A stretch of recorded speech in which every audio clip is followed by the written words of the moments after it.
O ministro-chefe do Gabinete de Segurança Institucional, general Augusto Heleno, rebateu a ordem da ministra Carmen Lúcia do Supremo Tribunal Federal, que exigiu explicações do governo sobre a presença do Exército na Amazônia. O general Heleno disse: a ministra Carmen Lúcia, do STF, acolheu a ação de um partido político e determinou que o presidente da República e o ministro da Defesa expliquem o uso das Forças Armadas na Amazônia. Perdão, cara ministra, se a senhora conhecesse essa área, sabe qual seria a sua pergunta? O que seria da Amazônia sem as Forças Armadas? Olha, eu sei que ninguém fala depois do presidente, mas eu já pedi... Não falava. Não, eu vou pedir porque, já que valeu a antiguidade aqui, o Mourão já disse que o presidente foi bicho dele, Mourão foi meu cadete, então aqui a gente se acerta. Mas é porque eu acho muito importante, essa cerimônia, poucos estão avaliando a grandiosidade do que ela representa para o Brasil. Nós sempre consideramos a Amazônia meio país amigo. A Amazônia é propriedade dos brasileiros.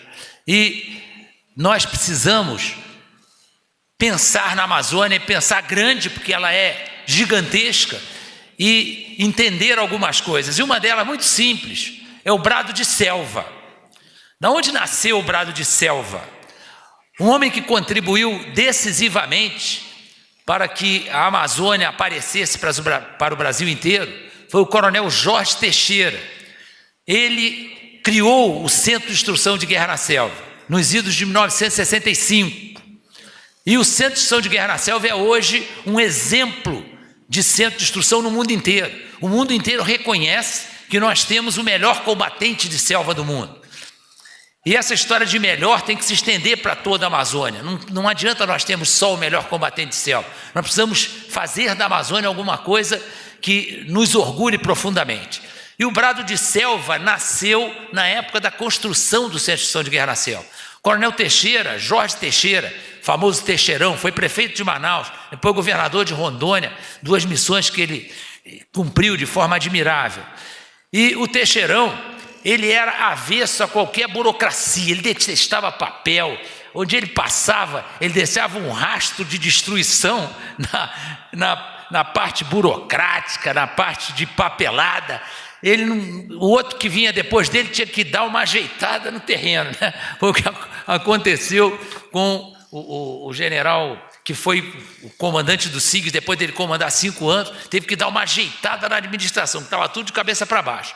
E o Teixeirão achava muito demorada a saída das viaturas do SIGS para construir as bases de instrução no entorno de Manaus, algumas a mais de 50 quilômetros da sede do centro de instrução.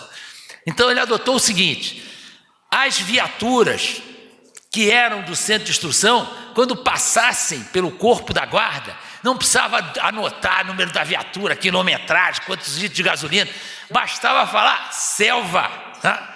E passava.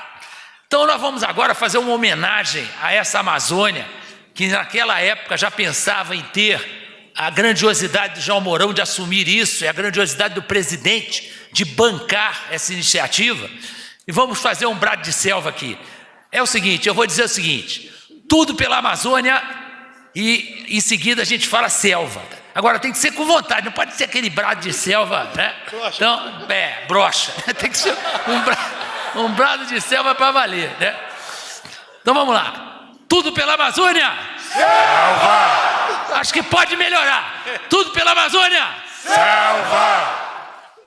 É uma honra para mim estar presente na Voz do Brasil, exatamente na época que vocês estão comemorando 85 anos, né, de existência, e acabei de saber que sem nenhum dia de interrupção. É um feito extraordinário. Então, para mim é muito importante poder participar desse... É uma data histórica, sem dúvida. Que bom. Ministro, uma das ações do Gabinete de Segurança Institucional é coordenar as atividades de segurança da informação e comunicações. Qual é o trabalho que tem sido feito para quem acessa a internet, por exemplo, para que essa pessoa tenha uma comunicação segura? Olha, esse é um desafio mundial. Todos os países do mundo têm preocupação com a segurança da sua informação e da sua rede de internet. Nós temos trabalhado muito em torno disso. Temos esse desafio como uma forma permanente de demonstrar eficiência. não se pode dizer jamais que uma rede de informação hoje, própria rede de notícias, a própria estrutura do governo, que ela é inviolável. Isto é impossível. A gente assiste toda hora comentários de hackers que conseguiram entrar. É uma briga de gato e rato, uma briga permanente entre o bem e o mal. Nós temos até agora nós temos uma vitória retumbante sobre o mal. Foram muito poucas as invasões registradas, tanto na rede institucional quanto nos próprios cidadãos brasileiros. São poucas as invasões. E os ataques são muito mais do que a gente imagina. Então, por enquanto, nós estamos ganhando essa competição, entre aspas, que é praticamente uma guerra, e nós temos um zelo muito grande. O site do GSI tem uma série de recomendações ao cidadão e às instituições de como se prevenir contra esses ataques, contra essas violações. Mas é o que eu disse desde o início, não é uma regra inviolável. Vai acontecer poucas vezes, nós estamos sempre lutando para que não aconteça, mas nós temos consciência de que isso é um desafio permanente. E, ministro, o GSI também é responsável por passar ao governo informações estratégicas, aconselhar sobre ações em áreas como segurança das fronteiras, terrorismo, né? Como é que é esse trabalho para garantir a segurança do país? Bom, nós temos um sistema brasileiro de inteligência, encabeçado pelo GSI, e o órgão que é a cabeça do sistema é a Agência Brasileira de Inteligência, a ABIN. São 42 órgãos que estão neste sistema brasileiro de inteligência. Todos eles têm participação nessa prevenção. Logicamente, o GSI e a ABIN, eles não são os órgãos que atuam na ponta da linha. Nós temos nesse sistema, nós temos a Polícia Federal, a Polícia Rodoviária Federal, as polícias militares, as polícias civis, o IBAMA, temos órgãos, inclusive, que participam em determinadas ocasiões, como é o caso do IBAMA, como é o caso de alguns órgãos estaduais que acabam participando de algumas atividades. A gente só precisa lembrar do seguinte: nós temos 11 mil quilômetros de fronteira marítima e temos 17 mil quilômetros de fronteira terrestre. Esse dado dito assim parece uma coisa inimaginável, mas é fácil pensar o que é isso se botar a cabeça na janela do avião, voar do Rio até Brasília com a cabeça na janela e imaginar que são 17 vezes aquilo que você assistiu na janela do avião. Então é realmente uma tarefa incrível fazer segurança das fronteiras terrestres, segurança das fronteiras marítimas e fazer com que o território nacional se sinta seguro. Nós temos preocupações com crime organizado, temos preocupações com tráfico de droga, tráfico ilícito de madeira, tráfico de animais, tráfico de gente.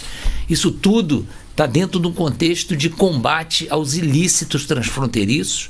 Isso é fundamental, é uma das tarefas do Sistema Brasileiro de Inteligência, é manter esses órgãos que atuam na ponta da linha informados para que eles possam atuar.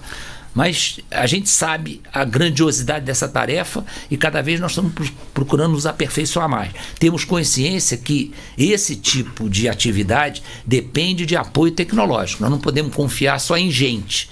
Uma vez conversando num programa de televisão, o camarada me perguntou eu era comandante militar da Amazônia.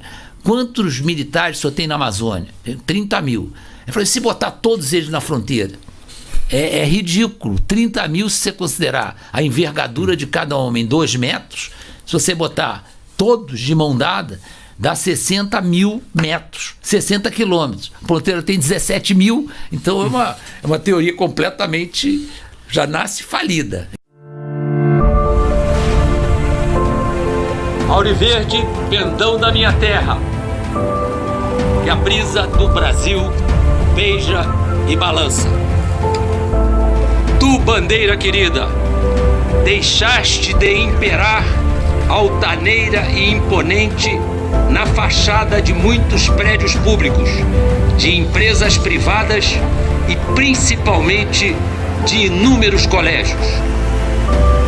Por um terrível engano, nas últimas décadas misturou-se ideologia e patriotismo, a tal ponto que as datas festivas e os heróis da pátria patrimônio de todos nós, ao invés de serem cultuados com admiração e orgulho, foram relegados a segundo plano.